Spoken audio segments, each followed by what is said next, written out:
សួស្តីលោកគ្រូអ្នកគ្រូទាំងអស់គ្នាថ្ងៃនេះខ្ញុំមកបង្ហាញពីការcheck print IP លើម៉ាស៊ីនreceipt printer នេះជាប្រភេទ H printer ដែរអញ្ចឹងដើម្បី print យក IP វាបានយើងគ្រាន់ចុចអានេះ2ដងឲ្យជាប់គ្នាមកគ្រូចាំមើលដៃខ្ញុំចុចមកវាចេញអញ្ចឹងអានេះវាសូ IP មកវា IP វា 192.168.1 អញ្ចឹងអានេះមួយនេះគេហៅ RAM វាអញ្ចឹងយើងមើលដែរក្នុងករណីបើ RAM ខុសគ្នាអាហ្នឹងយើងត្រូវ set up វាឲ្យ RAM របស់វាដូចគ្នាអញ្ចឹងក្នុងករណីនេះគឺអានេះ RAM default របស់វាទេចុច1នេះអានេះ RAM default របស់ printer ទេអញ្ចឹងវាអត់ទាន់ត្រូវ RAM មួយម៉ាស៊ីនរបស់យើងទេអញ្ចឹងដើម្បី verify ថាវា RAM ត្រូវគ្នាឬក៏អត់យើងចូលទៅ setting របស់ម៉ាស៊ីនរបស់យើងមកហើយចូល network ខាងលើគេនេះ network internet នេះចុចហ្នឹងមកហើយយកពាក្យ ethernet អញ្ចឹងយើង scroll មកក្រោមមកវាមាន IP address នេះអញ្ចឹងយើងមើលវាខុសគ្នា RAM វាខុសគ្នានេះ RAM 101អានេះ RAM តែមួយទេអញ្ចឹងយើងត្រូវកែ printer ហ្នឹងឲ្យ RAM ទៅ101ដូចម៉ាស៊ីនរបស់យើងអញ្ចឹងរបៀបកែ IP ទី1គឺយើងត្រូវមាន laptop ហើយជាមួយនឹងម៉ាស៊ីន print របស់យើងដែល RAM ខុសគ្នានេះអញ្ចឹងយើងត្រូវមានខ្សែ USB នេះមួយដោតចេញពី printer ហ្នឹងមកដោត direct មួយ laptop របស់យើងអញ្ចឹងយើងធ្វើការដោតមកដោតចូល laptop របស់យើងមកអូខេអញ្ចឹងដើម្បី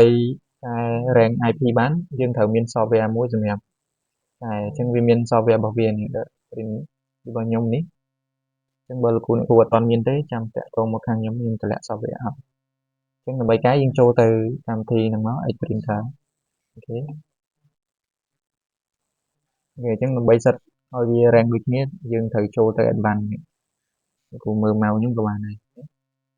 advanced ហ្នឹងមកតោះហើយយើងមើលខាងឆ្វេងដៃយកពាក្យកន្លែង network setting វាមាន set net ហ្នឹងយើងចុចកន្លែងហ្នឹងមកអូខេអញ្ចឹងកន្លែងនេះកន្លែងយើងត្រូវកែនេះអញ្ចឹង IP វាក្បាលវាដូចឲ្យយើងគ្រាន់តែកែ RAM វាឲ្យទៅដូចម៉ាស៊ីនរបស់យើងមកមិញ RAM វា101អញ្ចឹងកតុយនេះយើងដាក់200អីមកកុំឲ្យវា conflict IP គ្នាអូខេអាចារ្យនេះ gateway នេះយើងដូរ RAM ឲ្យត្រូវគ្នា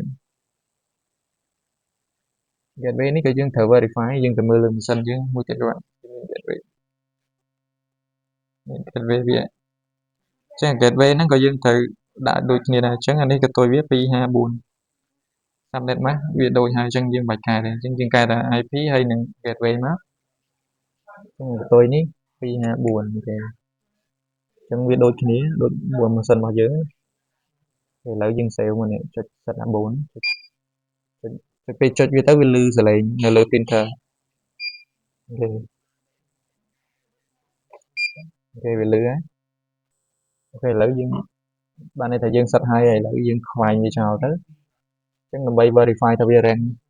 ដូចគ្នានៅយើងគ្រាន់តែ print IP តែម្ដងទៀតទៅបានហើយ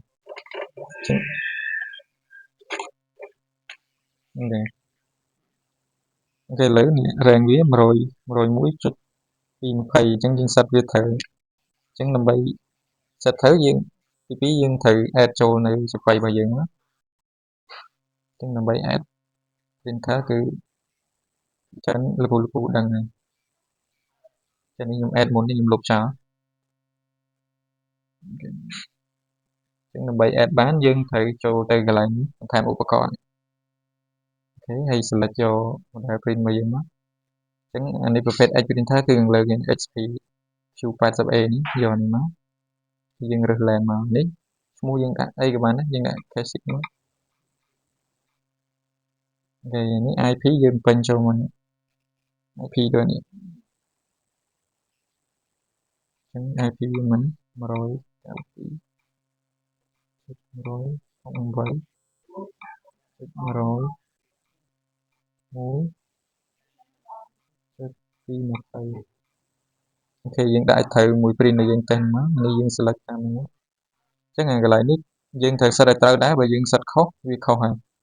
អញ្ចឹងដោយសារម៉ាស៊ីននេះយើង set ទៅជាចុងក្រោយអញ្ចឹងយើងគ្រីសចុងក្រោយមកកុំឲ្យច្រឡំមួយ cashier នេះអានេះម៉ាស៊ីននេះសម្រាប់ cashier ទេអញ្ចឹងយើងអាចគ្រីសទាំងពីរដែរនេះយើងគ្រីសតែមួយទេអានេះយើងរើសតាមប្រភេទមកតាមមនុស្សដែលគេ set មក គេឥឡូវយើងសេវនេះគេឥឡូវបានយើងតេស្តសាកល្បងមួយអូខេ